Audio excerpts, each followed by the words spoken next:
Okay, now is a demonstration of my latest progress of my project.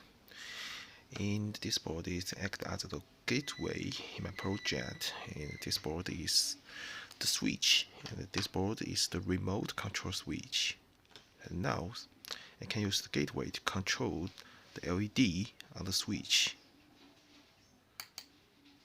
So as you can see,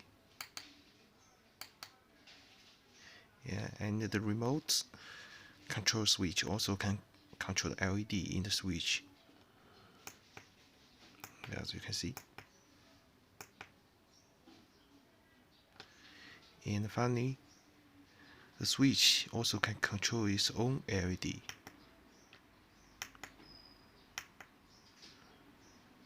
And